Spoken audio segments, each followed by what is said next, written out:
How to become a super market super star എന്ന ടോപ്പിക്കിൽ നമ്മളോട് സംവദിക്കുന്നത് മിസ്റ്റർ കുമാർ വെമ്പു സാറാണ്, founder and CEO of Gofrugal technologies private ലിമിറ്റഡിൻ്റെ. മിസ്റ്റർ കുമാർ വെമ്പു സാറാണ് നമ്മളെ അടുത്ത സെഷനിൽ നമ്മളെ കൂടെ സംവദിക്കാനായി ഈ വേദിയിലേക്ക് വരുന്നത്. So I welcome mister Kumar Vembu sir on to the stage. അദ്ദേഹത്തിൻ്റെ ഐഡിയാസും അതുപോലെ തന്നെ അദ്ദേഹത്തിൻ്റെ സജഷൻസും അദ്ദേഹത്തിൻ്റെ സ്ട്രാറ്റജീസും നമുക്ക് കേൾക്കാം, അദ്ദേഹത്തിൽ നിന്ന് കൂടുതൽ അറിയാം. So I welcome Mr. Kumar Vembu sir onto the stage. Okay. Good afternoon, all of you. And I would like to express my sincere thanks to the organizing team of SWAK for organizing such a big event of supermarket owners. And it is really a honor to be present, in front of you and talk to you today. So first of all, I want to tell you, I know how valuable your time is. So I want to thank you for staying back and listen to me over the next hour or so. So one promise I give you is, this 1 hour will be time well spent for you. So with that promise, I would like to get started.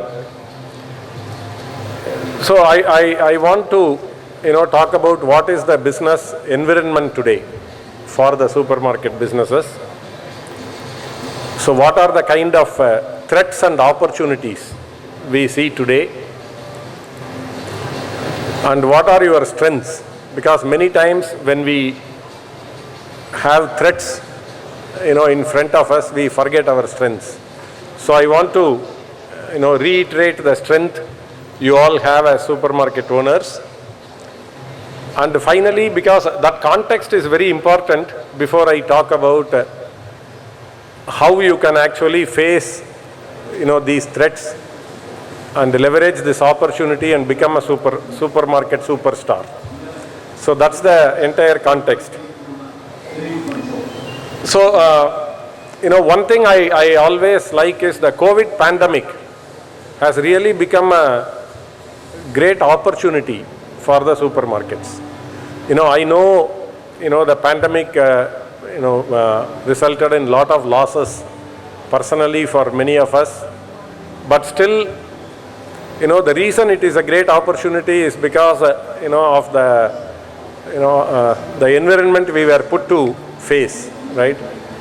Like I always think about the frog in boiling water, versus a frog that that is in a cold water, but the water is getting heated. So when there is a frog in a normal water and the water is getting heated slowly, right, the frog will feel very comfortable as the water becomes a little warm, and then it will sleep. By the time it wakes up, because the water temperature is very high, it is so dehydrated that it has no energy to jump out and survive. So it dies. Whereas if the same frog jumps into boiling water, it actually jumps out and survives and it does well. So I think many of the owner managed businesses, I am differentiating the owner managed businesses from the venture capital funded businesses and the large multinational public companies that do a lot of investment, that kind of businesses. The traditional owner managed businesses, they were put in, the pandemic put them in a situation like a frog falling in hot boiling water, right? So it gives them a chance to jump out and survive, right? So why do I say this? If the pandemic didn't happen, all these these people with huge venture capital funding, people who are large multinationals who are in the Indian market, or people who are Indian multinationals who are investing heavily in retail like Reliance, if they are the ones investing in technology, our traditional supermarket owners would not have upgraded technology as fast as they are doing now, and they would have been in a situation like a frog in a slowly heating up water. So having said that, what is the market situation today? Last week, Hindustan Unilever, Nestle and ITC, companies like them, they said that, in the last 2 quarters, the FMCG consumption has dropped by 2.6% and in the last quarter by 4.1%. That means in India, due to inflation, due to the prices of commodities going up and things like that, there is really a 7% drop in FMCG consumption. Right. So I am very sure all of you must be, experiencing some drop in the FMCG consumption. Right. So this is very important for us to understand, because the inflation is there for everybody and the cost increases are there for everybody. So because of that, the volumes of product is coming down. And the second thing is, there are so many new entrants in the supermarket business. We can see every city and town, there are, we can see like Reliance Smart Store coming up. We can see, Zepto doing quick commerce, 10 minutes delivery. We can see Swiggy Instamart coming. We can see D-Mart coming and setting up a store. And these kind of, hugely funded, large stores are, people who have much better or much higher purchasing power getting into the market. So that is also affecting, your business, because when they use their purchasing power to get some lower price, they also pass on some of the lower price to their consumers, and that is impacting your business.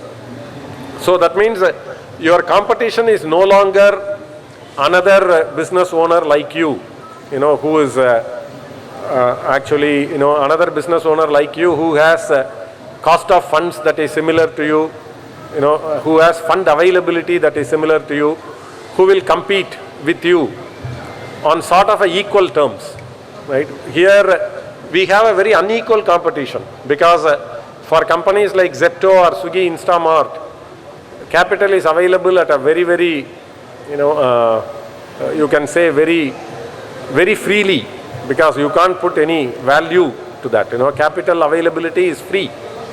Right, and huge amount of capital is available to them. On the other side, you have a competition like D-Marts and Reliance, who also have, huge valuation multiples based on the business they do, and because of that, their growth is, or their turnover and growth is overvalued by the market. So in this kind of competition, how do we compete? Right? In fact, my own philosophy is that we have to be careful with whom we collaborate with, and with the Zeptos and Swiggy Instamarts and the Reliance Smart and the Amazon Pantry and the Reliance Smart kind of businesses, we must compete. So there is no opportunity to collaborate there, right? So I have been thinking, like as a company, Gofrugal has been into this business for 17 years now. So I have been thinking about how do we face this competition. Right? To me, the first thing is, in fact, what are the opportunities for you? What are the strengths for you? That is what we have to think about. So the first good news here is, capital is becoming more scarce. So that is a number one opening. So if you read any newspaper today, because the interest rates are rising, right? The valuation of the businesses are coming down. So for example, if the interest rate comes down by 1 or 2, goes up by 1 or 2 percentage point, the valuation multiple will come down dramatically. For example, in software, they say a business that is valued at 25 times forward-looking revenue multiple. That means next to 12 months revenue into 25 times. Because of a 3% increase in interest rate, it is valued only at 6 times the for 12-month revenue multiple. That means pre-pandemic, a business that was valued at $1 billion will be valued at $350 million today. Meaning, so or 6 months back, a business that is valued at $1 billion will be valued at $350 million today. So now the Zepto and Swiggy, Instamart and other private players who are your competition have to raise capital in this market, which is going to be very, very difficult. So this is one thing we have to keep in mind. Why this is important? Because your consumer wants the convenience. Your consumer wants to order from a mobile app. Your consumer wants the goods to be delivered at home. Your consumer does not want any anxiety when they order and when the goods get delivered. Because earlier also your consumer may be ordering to you, you may be delivering. What the Zeptos of the world and Swiggy, Instamarts of the world are solving is, they are removing the anxiety, because the moment they order, the consumer can see in their mobile app whether the order has been received successfully by the store owner, whether the order has been processed, whether stock has been picked, whether invoicing has been done, whether packing has been done, whether the delivery boy has left, where is the delivery boy, when will the delivery boy come to my place, and even delivery OTP is there, so that safe delivery is happening, right? So in this entire journey, when we say convenience, what does that convenience mean? Zero anxiety to the customer, right? So that zero anxiety to customer is very, very important. In fact, if you want to become a supermarket superstar, the one thing you have to watch out for, very, very well is whether the customer walks into your store or whether the consumer is ordering through the app, whether they will pick up the goods from the store, whether you deliver at their home. Are you removing 100% of the anxiety from the consumer? Because where technology can help today is in removing that anxiety. So this removing 100% of the anxiety is very, very important, and that is the investment. What has the investment got delivered for the Zeptos and Swiggies and other people? It has removed anxiety totally. So we have to work on, to become a supermarket superstar, we have to work on removing the anxiety. So now coming back to the market situation, right? So number one, we talked about the volumes coming down due to inflation and price increases. Number two, we talked about investments drying up for the quick commerce and other online only commerce companies. And there is a third and most important thing that is happening in the market, right? So that is this consumer behavior changing, right? So consumer wants an omni-channel experience. So what does that omni-channel experience mean? When they want to come out, they want to spend time outdoors, they want to walk into your store, they want a very pleasant experience in the store. So I believe, whatever happens, offline, customer walking into your store will be the biggest shopping experience for the customer. Meaning in the next 25 years, I think minimum 75% of all retail will happen by consumer walking into the store. Because retail is just not fulfilling a basic need. People just don't come into your store to buy the goods, right? It is a social space. People come in, it is therapeutic. Retail shopping is therapeutic. People come into your store, they meet people, they come in physical contact with the product. That experience itself is, like in psychology they say, right? It helps in the secretion of serotonin, which helps in making people happier, right? Much more than online shopping, right? So that means for that 75% customers, the shop has to offer great online, great offline shopping experience. But remaining 25% of the orders will come online. For that, every store, every business have to be a omni-channel business. By omni-channel business means consumer can order through any channel. What are all the channels possible, right? Your store you will give your own ordering app to the consumer. So the consumer orders from your own app. The next thing is you have your own e-commerce site. So consumer orders through your e-commerce site. You may be part of an association. See, one important concept we have to understand here is competition is no longer between stores. That means, competition is now elevated to the level where competition is between markets. So only if a consumer chooses your market. So today, all the consumers have multiple markets to shop from. So they may have one physical market and another mall, next to each other. So consumer can decide whether to go to the mall or to the market. And there are also many online markets and online marketplaces like Amazons and Flipkarts and things like that. So you must have your market. If you belong to, let's say, the Kozhikode, the most popular market of Kozhikode area is a market. Does that market have a, online market also? Because like the way you have physical market. So the best way to think about this is, yes, it is there in the physical world. Does it have a digital presence also? So if there is an area which has 100 shops, right? Does that 100 shop as a market have an online presence?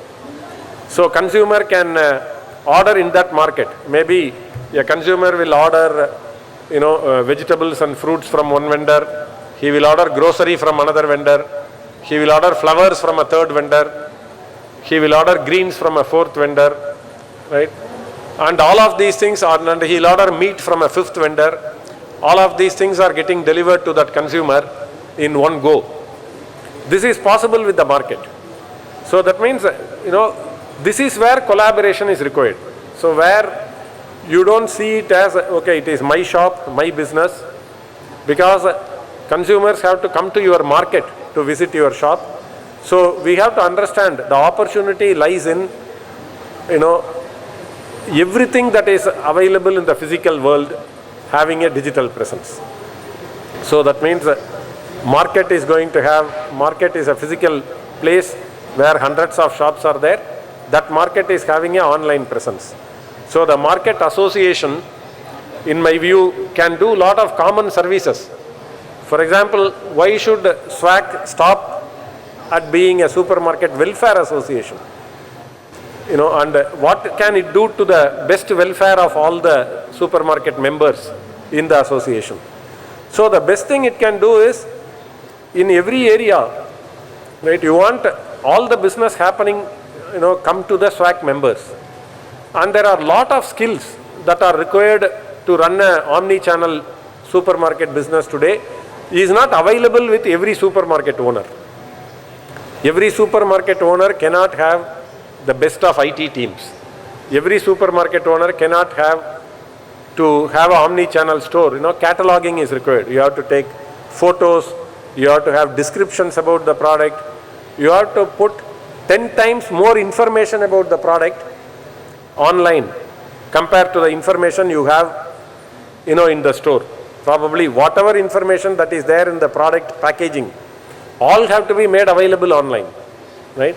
And you will also have to add more information in terms of the dimension, in terms of the color, a lot of other parameters are required.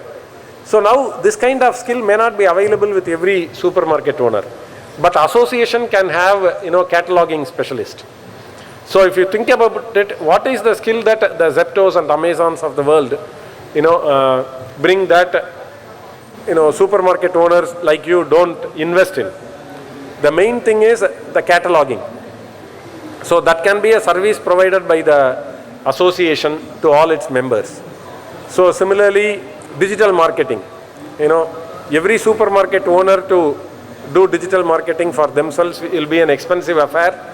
And even if you hire a digital marketer, you may not have the skill to train them or the skill to manage them and extract work out of them. So the next, like this, there are lots of common services. And the third important service is even delivery. So in telecom, for example, there are only 3 or 4 large telecom players in India today. But the tower infrastructure is shared between them. So all the telecom companies are not putting their own towers because it costs a lot of money to install a tower, and the tower is having a base station which requires power. So every tower needs a generator, right? So telecom companies all share the tower. So there is a tower company that will provide the tower for every telecom operator to install their base station, and there will be one common generator that will power all of them. There will be one common maintenance person who will be attending to that. So if only 4 big competitors are there, all of them can collaborate to have the common tower infrastructure. Why can't a market have delivery infrastructure as a common thing that is provided by the market, where the cost is shared by all the people, right?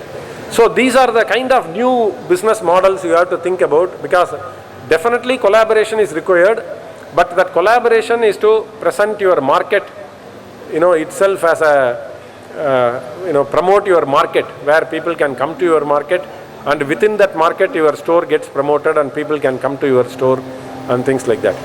So now, why is this important now?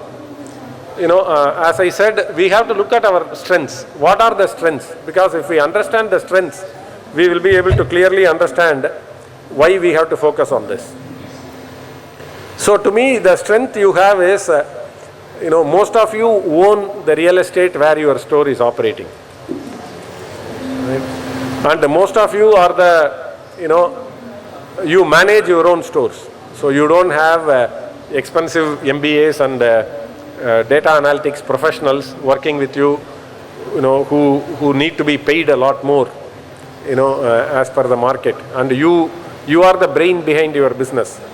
So, and third is, in my view, compared to any of the large organized players or any of these VC funded companies, your employee cost per person will be much lower and your employee productivity will be higher, right?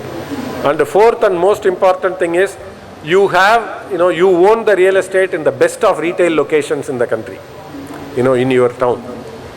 And the fifth and the last one, that is also important is, your local consumer taste, right? You can, every day you are very agile, because every day you can even measure and understand how your consumer taste is, changing. The only weakness you have, in fact, in my opinion, having worked in this market for 17 years, I can say one thing: the only weakness you have is technology. So it is because you all did not upgrade yourself technologically. A space is created for the Reliances of the world and the Swiggy Instamarts of the world and the Zeptos of the world. So if you had upgraded yourself with the right technology, I don't see any reason why those guys would have even entered the market. But in many of these things, it is not the first mover who wins. It is the sustainable business that wins. The good news is that all the people who are first movers here, they have built their business in a very unsustainable manner. Right? They are losing money. To give you an example, when they sell products worth 150 rupees, or when they make a revenue of 150 rupees, they lose at least 50 rupees.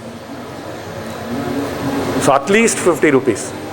Whereas when you sell goods worth 150 rupees, you make at least 10 rupee profit.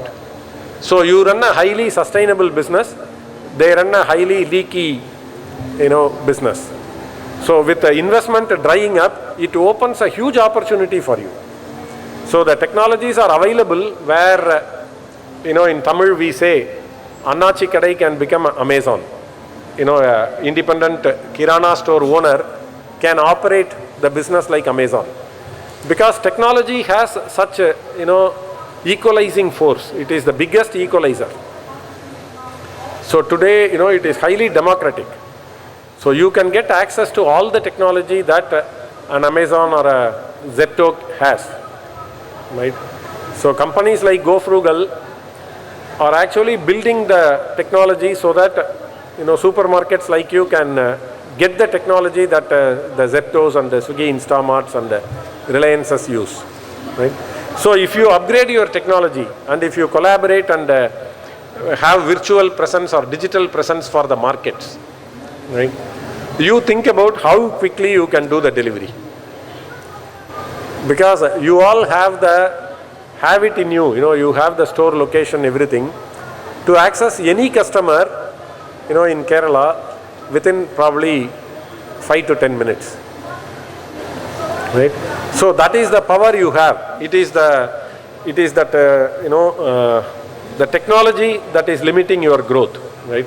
If you become omni-channel, if you have, more and more digital tools to actually manage your business, you will definitely, start growing your business again. And the weakness in the business model of all the quick commerce players, all the delivery players, the weakness is they are not sustainable business, they are loss-making business, and in the current investment climate, that will get exposed. So if you upgrade your technology today, in the next 3 months, 6 months, when they don't get the investment, you will be in the right place to take all the demand from the online market, and you will be able to grow the business in the online market. And you will become such a dominating force before this investment climate changes. So that is the opportunity in front of you. So I think I have probably taken about 30 minutes to talk to you. If you have any questions, I would like to answer. And then I want to talk, a little more detail about, when I use the word digital, what I mean by digital, and how do you transform yourself digitally. So that is the topic I want to talk about second, because that will be a little more detail on technology. So I would like to take any questions before that.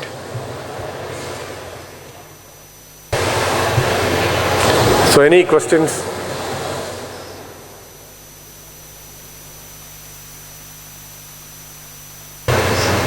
So maybe I have a question. Am I making sense to you? Yes or no?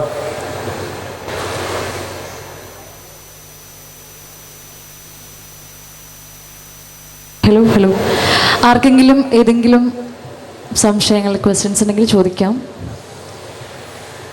Sir, we have a question.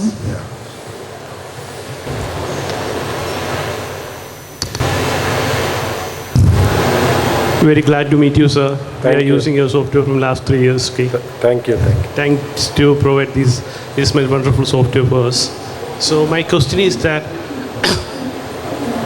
actually for the retail, we are using the Retail Easy professional version from the last 3 years. It is a good one for the supermarkets and hypermarket field. But now there is so many numerous features for quick commerce. We all know that future is for quick commerce, for Instamart is over there, Zepto is over there, and all that type of things are in the market right now. But the most problems facing by the supermarket teams are the delivery side. Okay. Actually, your technology right now have the innumerous features of quick commerce. We know that. But in some extent, come to your application side, the application designing side, I think it should be little more good designing structure like Swiggy, Instamart or something like that. There is a small disappointment regarding with that thing. If you have any future plan to design it little bit more better, or any type of something good is coming on the way, or you have in developing phase or like that. That's my question, sir. Yeah, see, definitely we keep upgrading all our product all the time. So as we speak, in applications like Order Easy and Go Deliver, we are upgrading the UI. Whatever consumer will use, right, their UIs are getting upgraded. So definitely yes, in fact, our team is also here. So we would like to hear your personal experience and what you expect in more detail, and we can definitely look at them. Thank you for your feedback. So any other questions? ഇനി ആർക്കെങ്കിലും സാറിനോട് എന്തെങ്കിലും സംശയങ്ങളോ ചോദ്യങ്ങളോ ചോദിക്കാനുണ്ടെങ്കിൽ please raise your hands. Okay. Thank you. So I am assuming that I am very clear. Can I make that assumption? Okay. So now I used the word digital, and even from the, when Dr. Hitesh Bhatt was talking, he was also talking about digital. Yeah? Okay. So he was also talking about digital. Right? Many times a word becomes very familiar to us and we stop asking what it means. Right? Because when everybody talks digital, if I ask a question, what is digital? People will mistake me because I don't understand digital. So I thought I will, for the benefit of everybody, I will start with what is digital, right? So that, if we understand that, it becomes very easy for you, in your day-to-day business, how to transform your business digitally in a step-by-step manner, every day by taking a small step, right?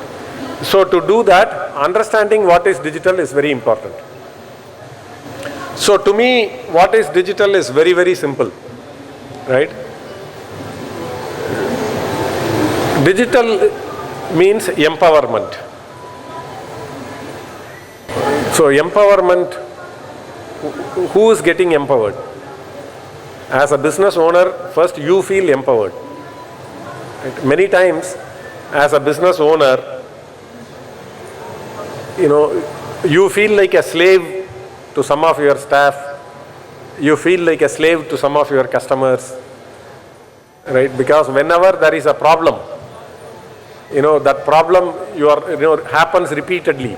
You are not able to manage that. Because people make mistakes, because your system is not cooperating or something like that, right? You feel very poor because despite your best intentions, you keep failing. So the first thing is digital means empowerment. So it is empowerment to you as a business owner. It is empowerment to the customer. It is empowerment to every one of your employee. So do we have systems that is highly empowering? It empowers everybody. That is what we have to ask. Now if you look at what does that empowerment mean to me day to day, right? So you walk into your store. Let's say every day you go in at 9 o'clock in the morning. One day you go in at 11 or 11:30 in the morning. Immediately 4 or 5 people in your business come and crowd to you because they have something to ask. Some of their work is held up because without asking you they can't proceed. Right? You feel the moment you come in, 4 or 5 people coming and saying, I have this question, I have that question. You feel you are so important in your business. Without you, your business cannot be run. Right? All of us feel happy because when we know we are indispensable, without us something cannot move. We feel so happy. Our ego gets the biggest boost. Right? That is being anti-digital. So now, when your business can run, whether you are there or not, every person in your business know what they have to do. Whatever situation they face, they know exactly what to do.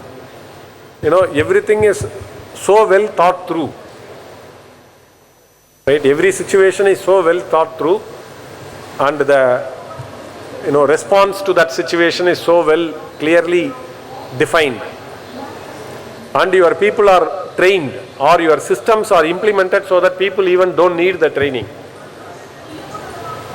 Think about it. You walk into your store or your business, nobody cares about your presence. Then you have become digital. Right? So this is the simplest definition I would like to give, because you think about it, Uber gives a digital experience. We have been used to the Uber experience for a very long time. Right? Whenever you have booked a cab with Uber, right? You might have called the driver to talk something, but has anybody ever spoken to anybody who works for Uber? When they were booking a cab, when the cab doesn't come, driver cancels, doesn't cancel, your wallet money is deducted, you need a refund, whatever happens. Has any one of you ever spoken to anybody in Uber? No one in the world would have spoken to anybody in Uber, because Uber does not even have a telephone number to call. right? So think about it. Before Uber, we all have used many travels. We will call the travel agency, book the cab, right? Again, that day morning or 1 hour before or 2 hours before, either we will call the cab agency again or they will call us and say somebody is coming or whatever. By the time the cab is at your doorstep, you would have made at least 3 calls, or you would have received totally 3 calls, 4 calls would have happened. Right? So, but Uber, nobody ever have to make any calls. So they have thought about every aspect of the customer journey. So this is one thing, you have to note, customer journey. What all customer have to go through. Right? So normally what happens in our businesses, we look at what is called the happy path of the customer journey. Happy path means customer will come in, customer will pick up product, customer will go to the billing counter, customer will get it billed, it will be packed, it will be delivered to the customer goes home happy. Right? What is not well thought out is what happens when customer breaks something inside the store, accidentally. Right? What happens when customer, some problem happens when the customer walks from, the checkout counter to their vehicle. Right? What happens when customer comes back with a return? Right? So these are all not happy paths. Right? We don't think about it. So what happens when a customer comes back with a return? You may say a simple policy like no return policy. This customer may be a highly valuable customer. You are not there in the store. Your store staff will say no return. Right? Your customer may be upset. Right? So how do we define all the not so happy paths? See, that's very important, because happy paths anyway get taken care of. Nobody need to sweat too much, because happy path is something we do repeatedly. If you do 200 bills a day, happy path is executed 200 times a day. So you are going to be highly optimal about it. You are going to be frictionless about it. Right? But what happens to all the things that happen once a day, that happen once a week, that happen once a month, that happen once a year? In those cases, do people always wait for you? Do people have to consult you? How do we define that and implement it in the system so that this customer journey becomes 100% frictionless? There is absolutely no friction in the customer journey. So for your business, can you reimagine the customer journey? Now that you are exposed to Uber's customer journey, you are exposed to Swiggy, Instamart or Amazon's customer journey, you are exposed to your ICICI Bank or HDFC Bank's customer journey, right? You are exposed to all these people's customer journey, right? So can you reimagine your customer journey? What are all the friction points in my customer journey? Can you work on eliminating all those friction points in your customer journey? Because the moment you do that, you become more digital. In fact, I have a major complaint as a technology provider, because when I look back 17 years, the way we do business with bank have completely changed. I am very sure none of you would have visited a bank branch for doing any transaction in the last 5 years. Right? So banks have become so digital, and banks don't have to have a clerk processing your withdrawal slip, another person officer making entry for your withdrawal, another person sitting and dispensing cash, right? And another person when you make a call telling you what is your balance. So much work banks has reduced by adopting technology. Same way you take government. When you were filing your Kerala state, sales tax, how your life was. Every month or every quarter you have to take your papers and file it in the sales tax office. Every quarter somebody have to spend half a day in the office to file your sales tax return. Then the VAT came, now GST is there. How much the commercial taxes department has outsourced their work to you. So the commercial tax department has to do zero data entry today. 10 years back, they had computers. Whatever data you were giving in paper, they were doing the data entry. In 10 years, they have transformed digitally so much that they do zero data entry today. The commercial tax department. You compare them against your business. How much progress, how your banking experience has transformed, how your commercial tax experience has transformed, and how you have transformed the experience you give to your customer. Right? If the Zeptos and Swiggies and Amazon didn't come, 10 years your customers would have got almost same experience without much improvement. Right? So that is why outsiders are coming in. If we don't adopt technology, somebody who sees technology as a competitive advantage will come into your business. Right? Remember, Jeff Bezos' number one principle is very simple. Your margin is my opportunity. So their thing is, anybody makes a margin, I want to do that business, because if they make 10% margin, I will do that business in 5% margin and still be more profitable than them, because I will adopt technology into that business. So that is how they have expanded. From the beginning, he uses only one mantra. Find out where people have margin, attack that margin. It's that simple business model. Right? Whereas to me, you can adopt technology and protect your margins.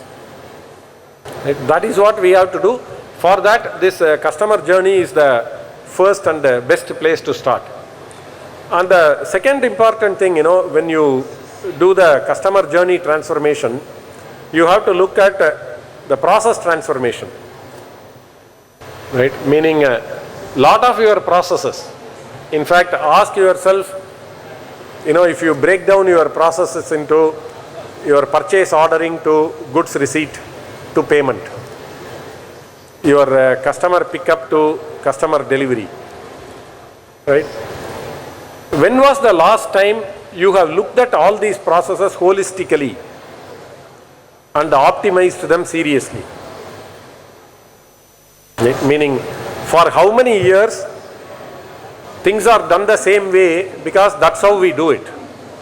Right? Because a lot of us have this habit, right?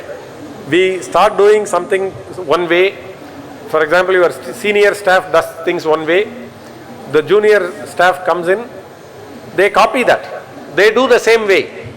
They may do little bit deterioration into that way, but nobody improves that way. Right? So over a period of time, if you don't look at all your processes and say, my business, these process steps are unnecessary, I want to optimize these things, I want to reduce these steps, I want to, reduce the involvement of so many people, I want to reduce so many skills that is required in my organization. So many things can happen when you do your process transformation. To give you an example, Gofrugal decided to transform itself digitally about 8 years back. So I spent about 1.5 years looking at every one of our process and optimizing the process and, making redefining every process. So we were able to make Gofrugal from a 5-level company. We had team member, senior team member, team leader, manager, senior manager, executive management, like that 5 levels. We were able to become a 3-layer company. Today we have, in sports terminology, players, coach and mentors. Only 3 layers. Right? So when you look at your processes, such transformation is possible because every role in the organization gets redefined. Every person's skill have to be looked at.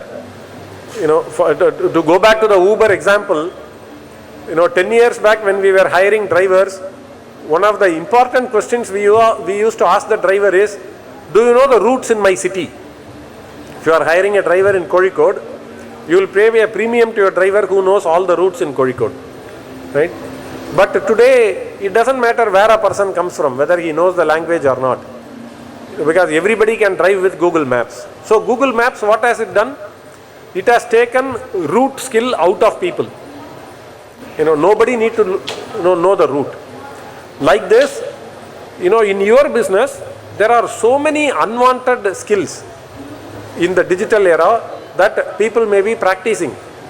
By doing this process re-engineering, process transformation, you will be able to identify, okay, in my business these skills are not required. You will be able to remove those unnecessary skills,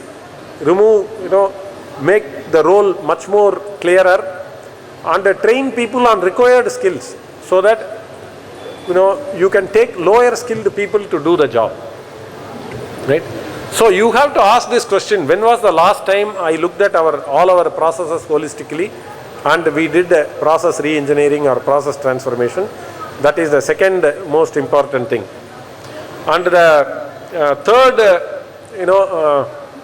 important aspect to be empowered is the cultural transformation, right? Meaning empowerment, we talked about every employee has to be empowered, right?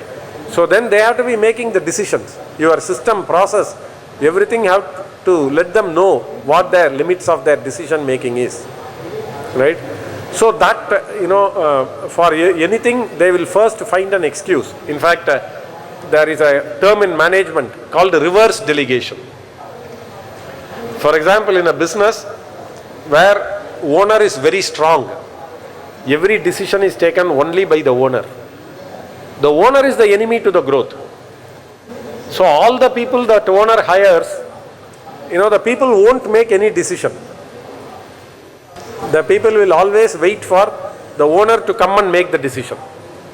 It is very easy for them because you are paying them to be lazy. You are paying them not to take risks. You are paying them, not to take ownership. Whereas one reason we have grown, right? You see, I come from a middle class family. We started a company 26 years back. Today, we are the largest software product exporter from India. You all must have heard about Zoho. Right? We employ about 12,000 people.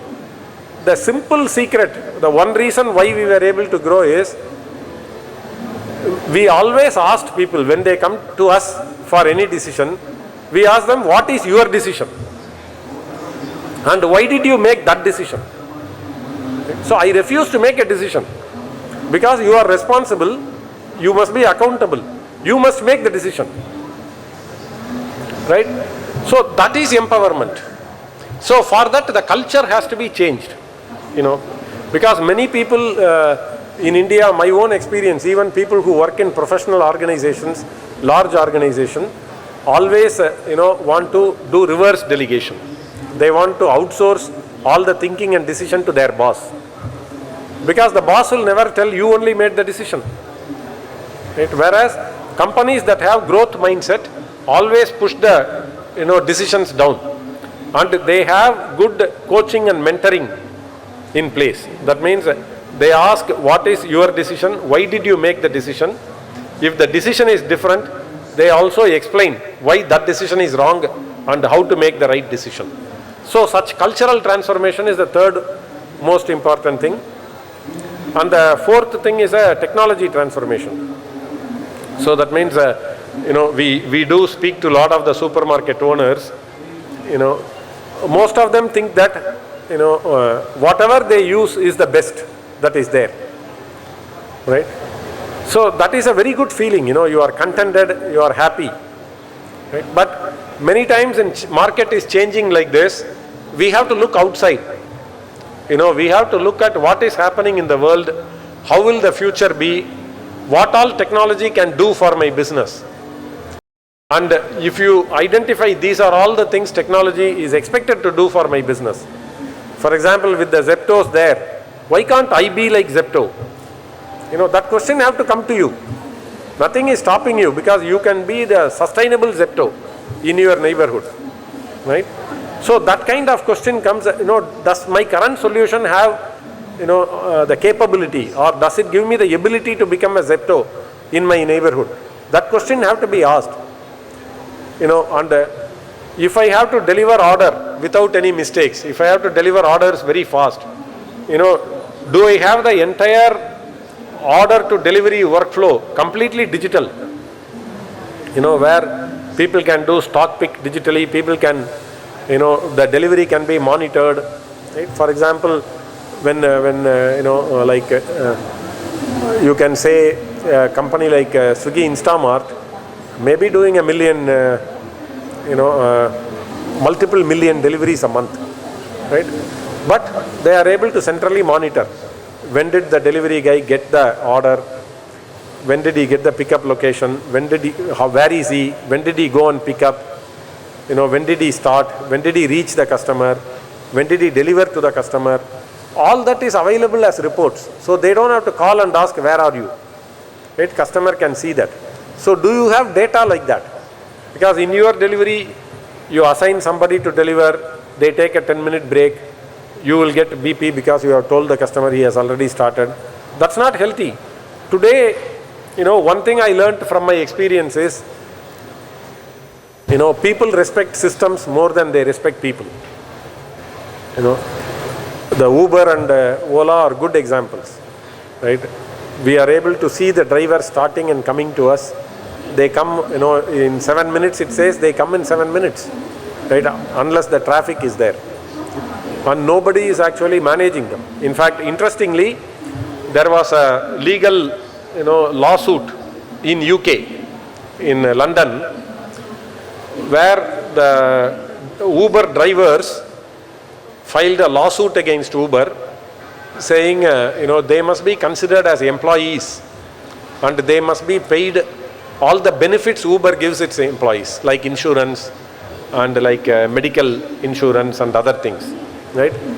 The judge who heard the petition, he said Uber has, if somebody is coming to work in your office, how much ever control or monitoring and control the business managers have on that person, Uber is having lot more control over the drivers.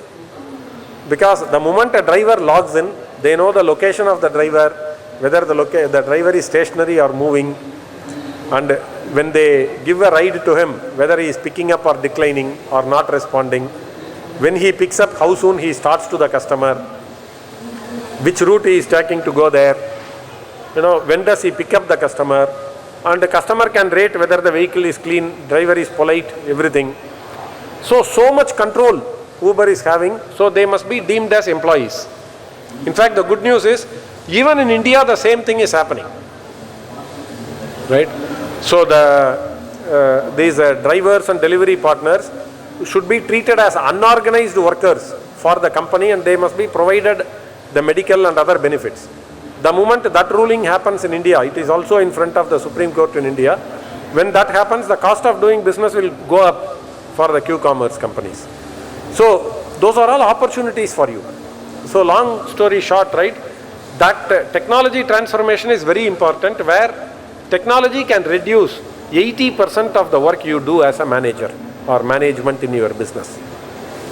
Today, technology is available to reduce 80% of the work you do as a manager or management in your business. So what will you do with your time? You relate much better to your consumer. He doesn't go anywhere, right? So that is, and you expand your business.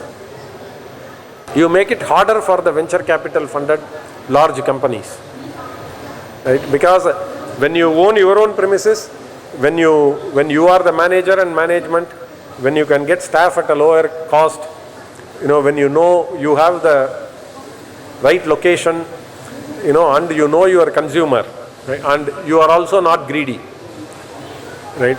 If you get the rent or salary or finance cost, one of them you are very happy. Whereas all these 5 parties have to be separately compensated in a large business. So you have so much competitive advantage. If you deploy the technology the right way, the technology transformation happens, the entire market can be ruled by you in the omni-channel way. And the last and final thing is the business model transformation. Because you will invest more on technology, that means your people cost will come down. You will invest more in creating your omni-channel presence. So that means that is an extra expense. You will do delivery, that will be an extra expense. That means you have to do your business model transformation. So because none of this is a one-time cost. Becoming an omni-channel business is not like, I'll set up my store and do the interior and things are okay. Every new product that comes in, you have to take a photo. Any product packaging changes, you have to take a photo. And you have to update all the information about that, right?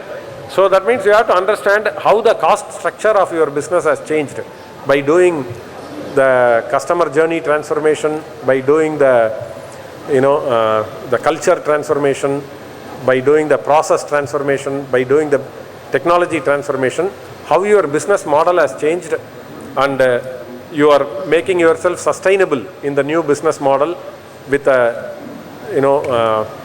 omni-channel solution, that makes you the supermarket superstar. Then I think, you will rule your market. Right? No company, however big they are, how much ever investment they have, they have no chance of competing with you. So that's my strong belief and conviction. So with that, I thank you all again for the patient listening, and I thank you all for the opportunity, and I would love to take any questions if you have. Thank you very much. നമുക്ക് ഇങ്ങനൊരു session how to become a super market super star എന്ന വിഷയത്തിൽ ഈ ഒരു session handle ചെയ്ത mister Kumar Vembu സാറിന് സ്വാക് Kerala retail expo 2022 ഒരു ചെറിയൊരു ടോക്കൺ ഓഫ് ലവ് കൈമാറുന്നതിന് വേണ്ടി സ്വാക്കിൻ്റെ പത്തനംതിട്ട ജില്ലാ പ്രസിഡന്റ് അഷ്റഫ് അലങ്ക സാറിനെ വേദിയിലേക്ക് ക്ഷണിക്കുന്നു. മിസ്റ്റർ കുമാർ വെമ്പു സാറിന് സ്വാക്കിൻ്റെ പേരിലും എൻ്റെ പേരിലും ഒരുപാട് നന്ദി അറിയിക്കുന്നു. And we are presenting him a token of love from SWAK Kerala Retail Expo 2022. Let's give him a big round of applause. Nalloru kaiyidi. Thank you, sir. Thank you so much.